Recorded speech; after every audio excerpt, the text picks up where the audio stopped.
Bhavnagar Somnath national highway પર મહુવા નજીક અકસ્માતની ઘટના સર્જાઈ અને અકસ્માત બાદ વિદેશી દારૂનો મોટો જથ્થો મળી આવતા ચકચાર મચી જવા પામી છે।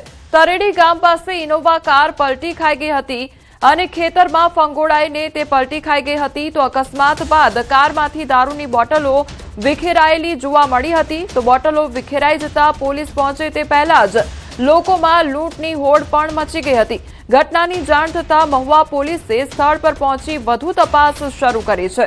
તો ભાવનગરની આ ઘટના સામે આવી છે કે જ્યાં હાઈવે પર કાર અકસ્માત સર્જાયો હતો તો વિદેશી દારૂની સેંકડો બોટલો પણ મળી આવી છે।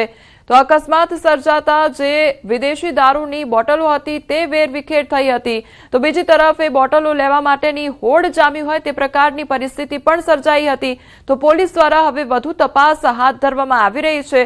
આ જે દારૂનો જથ્થો છે તે કોના દ્વારા લાવવામાં આવ્યો હતો તેને લઈને પણ હવે તપાસ હાથ ધરવામાં આવશે। તો ઇનોવા કારને અકસ્માત નડ્યો અને તેમાંથી દારૂની બોટલો મળી આવી છે। સંવાદદાતા નીતિન અમારી સાથે જોડાઈ ગયા છે। નીતિન, અકસ્માત સર્જાયો ગાડીનો અને તેમાંથી દારૂની બોટલો મળી આવી, હાલ કયા પ્રકારની તપાસ ચાલી રહી છે?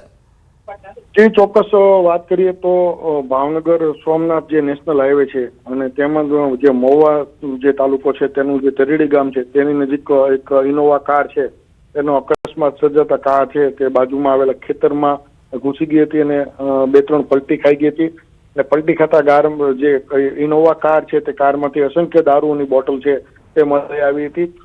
ખાસ કરી વાત કરીએ તો પોલીસ પહોંચે તે પહેલા તે સ્થાનિક પબ્લિક છે તેના દ્વારા આ કાર છે તેમાંથી દારૂની જે બોટલો છે તેની લૂંટ કરવામાં આવી હતી।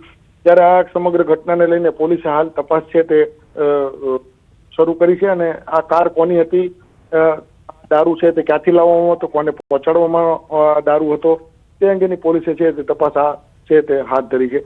હાલ તો જે કાર માલિક છે તે એટલે કારનો જે ચાલક છે તે ફરાર થઈ ગયો છે। જી જો નીતિન, સમગ્ર માહિતી બદલ આપનો આભાર।